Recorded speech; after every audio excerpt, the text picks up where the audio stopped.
Salut à tous, ici Abba le First. Aujourd'hui, je vais vous parler de ma deuxième résolution. Ma deuxième résolution, c'est faire des vidéos sur le jiu-jitsu brésilien. Comme j'aime ce sport et que je le pratique beaucoup, je fais parfois des exercices où je suis tout seul.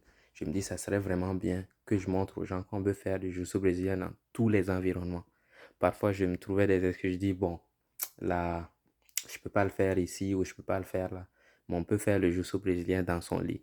Je vais faire des cours sur YouTube où je vais essayer de montrer des choses que j'ai appris au jiu-jitsu brésilien sur mon lit. Pour vous dire, l'espace n'est pas un problème. On peut le faire dans un espace aussi restreint qu'un lit. Même si on n'a pas d'équipement, on peut le faire avec des chemises pour simuler l'autre. On peut le faire avec des oreillers pour simuler notre adversaire et s'entraîner et progresser en jiu-jitsu brésilien sans avoir de partenaire. L'endroit n'est pas important. On peut apprendre n'importe où, on peut progresser n'importe où, on peut devenir fort n'importe où. C'est ce que je veux prouver. Je me disais, bon, j'ai pas de tatami, comment je vais faire? J'ai pas ceci, comment je vais faire? J'ai pas cela, comment je vais faire? Je me dis, bon, si je pense à tout ce que j'ai pas, si je pensais à toutes les choses que je ne peux pas, je peux pas, c'est pas très intéressant. Moi, ce qui est le plus important, c'est de faire les choses, de me dépasser, de montrer que c'est possible, même s'il y a plein d'obstacles. Et ce qui est important, c'est pas que ce soit bien fait, c'est juste que ce soit fait. Que ce soit bien fait ou pas, c'est pas important. Tant que c'est fait, c'est ce qui est le plus important. Donc, je vais commencer à faire des vidéos. Je vais peut-être commencer aujourd'hui.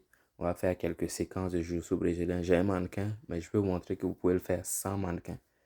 On va fabriquer un mannequin traditionnel, un mannequin de fortune avec une chemise ou bien quelque chose, un pull à manches longues, un oreiller, quelques vêtements. Pour les pantalons aussi, on peut faire un mannequin complet.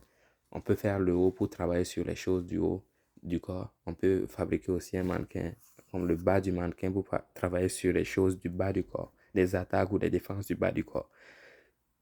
Et on peut tout faire ça de notre lit. Moi, je passe beaucoup de temps dans mon lit, comme on dit.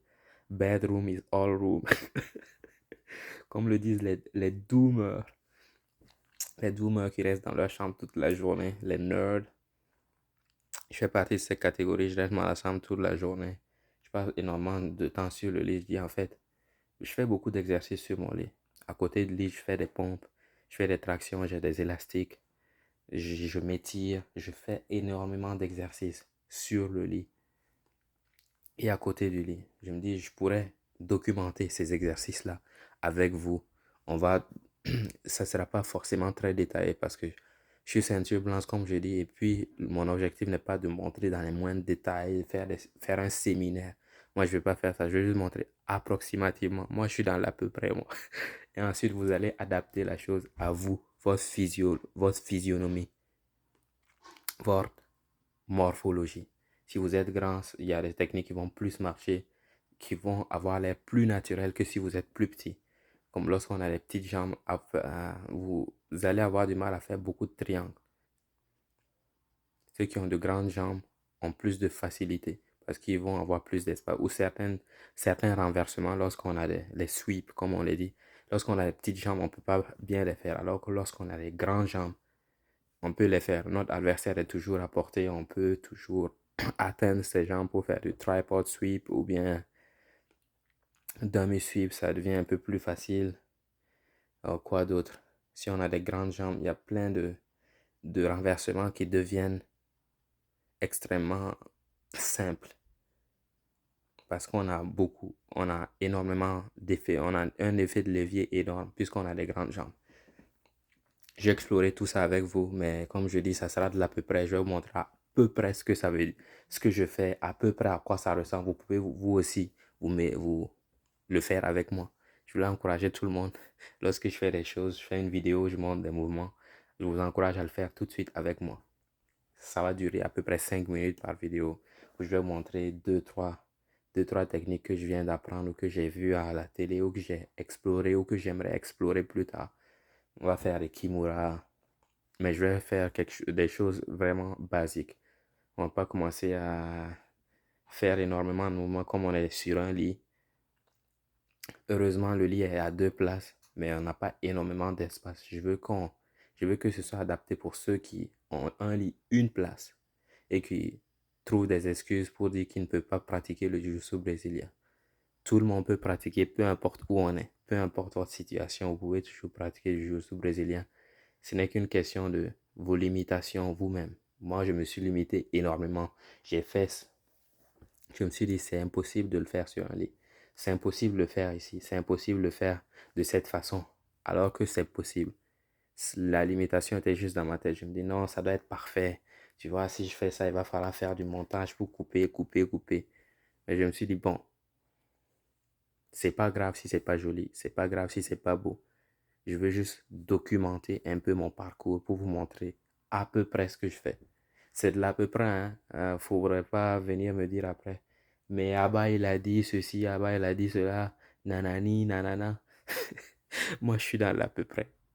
Je suis pas coach de ceinture noire qui va vous donner des techniques exactes. Voici comment il faut le faire. Il faut jamais le faire autrement.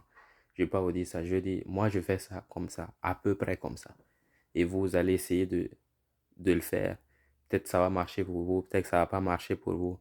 Mais peu importe, le plus important, c'est qu'on puisse dépenser de l'énergie, s'amuser, apprendre de nouvelles choses, explorer de nouveaux avenues. C'est ce qui est le plus important. C'est ce que je vais essayer de mettre en place. Faire plus de vidéos, je vous montre un peu mon entraînement. Même si ça sera nul, au moins on va pouvoir se voir plus régulièrement dans cette nouvelle année. Même si je ne poste pas mes progrès, je progresse, je m'entraîne tous les jours. Même quand je me repose, c'est de l'entraînement. Comme on dit, le repos fait partie de l'entraînement. On ne peut pas s'entraîner tous les jours très intensément, sinon on va finir par se blesser. Et ça m'est arrivé, je me suis presque blessé. Ou parfois j'ai des douleurs qui ne s'amenuisent pas. Alors que quand je prends le temps de ne rien faire, elles s'amenuisent au point de disparaître.